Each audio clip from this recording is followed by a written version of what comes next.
अब तो स्थिति ये है समाज की कि होली और दीपावली जैसे पर्व पे भी लोग पड़ोसी के यहाँ नहीं जाते, मोहल्ले में एक जगह नहीं जुटते। छठ का पर्व अभी आने वाला है, वो भी लोग अपने छतों पे करने लगे हैं। सब छोटा छोटा छत पे अलग अलग हो गया, कभी एक घाट पे रहने वाले लोग अलग अलग हो गए।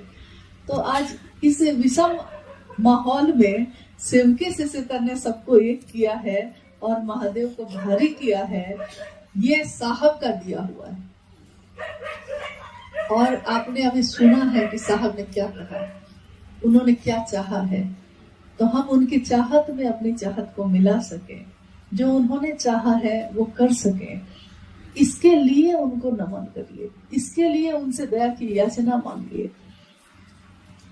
कितने बार साहब ने कहा कि दया की याचना आप मांगते हैं, लेकिन दया की याचना किस लिए? महादेव के लिए या अपनी मनोकामना के लिए या अपने लिए? अगर महादेव के लिए आप रो सकते हैं तो महादेव के लिए रोने वाला आदमी वो चाहे तो क्या नहीं हो सकता है।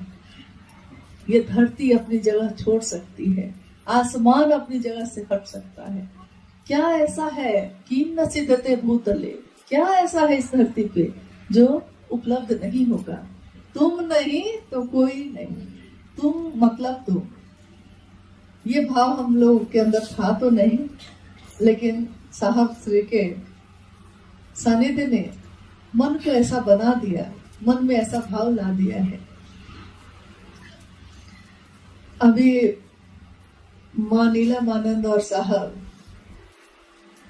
उनकी नजर है हम सभी पे, हम सभी शिव शिष्यों पे, कि अपने गुरु शिव की स्थापना जो उन्होंने की, स्थापना तो थी ही, पुनर्स्थापना की, जीवंत बनाया उस शिव को।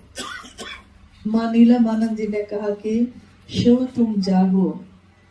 साहब ने इसकी व्याख्या की, शिव तुम जागो, इसका ये अर्थ नहीं है कि शिव सोया है, शिव तो जगह ही है, ये धरती सोई है। धरती पर रहने वाले लोग उस शिव को भूल गए हैं, महादेव को भूल गए हैं। तो उन्होंने कहा कि महादेव को जगाने का काम करना है। और देखिए, क्या ये सिर्फ साहब और दीदी के वाक्य थे? क्योंकि उस समय तो साहब जो भी कहते तो उसको अक्सर कागज पे लिखकर पूजा घर में रखा जाता था, और मां नीलमानंद उसको रखती थी और उस पे महादेव की मोहर लगती, उस पे कुछ निशान आते, त्रिशूल के, बेलपत्र आते, बेलपत्र की बारिश होने लगती। सारे लोगों के समक्ष ये सब दृश्य होता। अद्भुत समय था, दुनिया के लोगों ने ऐसे समय को भी देखा। उसमें एक समय जब ऐसा आया कि शिव कसी से बनाने के लिए हम लोग को क्या पद्धति अपनानी चाहिए, इसी पे बात हो रही थी। कोई तरीका होना चाहिए ना, कैसे पता चलेगा कि हाँ ये शिव से हो रहे हैं। क्लास तो शुरू कर दिया, लेकिन कागज पे लिख के एडमिशन नंबर कुछ तो होता है। तो उन्होंने कहा कि क्या किया जाए, तो लिखा गया उसपे हर हर महादेव, नमः शिवाय, जागा जागा महादेव, और लिखकर पूजा घर में रखा गया। थोड़ी देर बाद मां नीलमानंद जब गई तो उस कागज पे जागा जागा महादेव पे लाल रंग से सही का निशान किया हुआ था, त्रिशूल बना हुआ था। यानी वो भाव सत्ता जो है, भाव ग्रहण करते हैं, और उस भाव में उन्होंने जो शिव शिष्यता के लिए सही था जो वाक्य, क्योंकि हर हर महादेव तो सदियों से होता आया है, और नमः शिवाय का मंत्र भी सदियों से, प्राचीन काल से चल रहा है। तो जागा जागा महादेव, आज तक इतने प्राचीन भारत के इतिहास में कहीं पे भी आपने इस शब्द को नहीं सुना होगा, जागा जागा महादेव, ये नहीं सुना होगा। हाँ, और देखिए शिव का शिष्य बनने की घोषणा शुरू हो गई इसी के साथ। ये शब्द जो है, इस शब्द में ताकत है, क्योंकि शब्द सिर्फ अक्षर नहीं होता है, किसके द्वारा कहा गया, किसका आदेश है, किसका किसका चैतन्य है उसमें, मतलब किसकी ऊर्जा है उसमें, इसका प्रभाव होता है। बोलते हम आप हैं, लेकिन प्रभाव तो उस शब्द का है। हम जैसे ही किसी को कहते हैं, आप खुद बताइए कभी किसी की घोषणा आपने की है और जब ये वाक्य आप बोलते हैं तो आपको कैसा महसूस होता है? आपका शरीर, आपका मन रोमांचित हो जाता है, एक सिहरन सी होती है, लगता है जैसे कुछ संचरित हो रहा है, कुछ हम दे रहे हैं, कुछ हमें आ रहा है, ऐसा लगने लगता है इस वाक्य को बोलने से।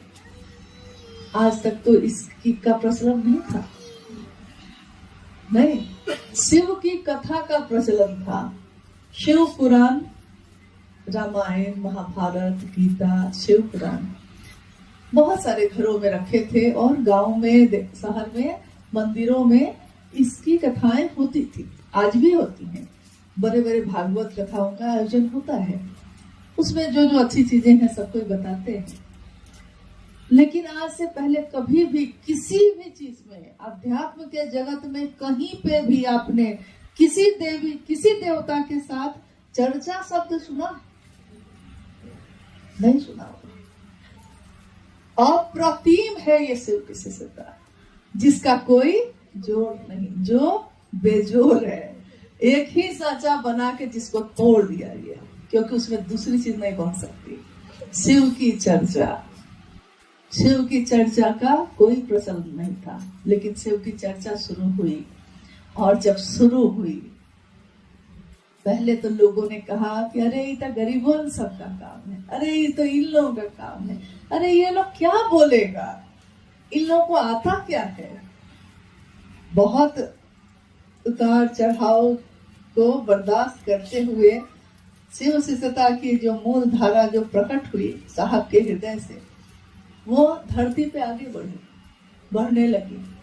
और धीरे धीरे लोग देख रहे हैं कि नहीं, हमने कैसे सोचा कि इसको कुछ नहीं आता, ये तो जब बोलने लगते हैं, कौन बोल रहा है ये? कोई विद्वान नहीं है, कोई गुरु नहीं, कोई देवी साध्वी नहीं है, कोई बहुत पढ़े लिखे शास्त्रों का अध्ययन करने वाले विद्वान नहीं है। ये कौन सी भाषा है? इस भाषा का प्रयोग क्या आज से पहले संपूर्ण विश्व के किसी भी धारा में हुआ है? जिसमें जो आपके हृदय से फूटे वो आप बोलिए।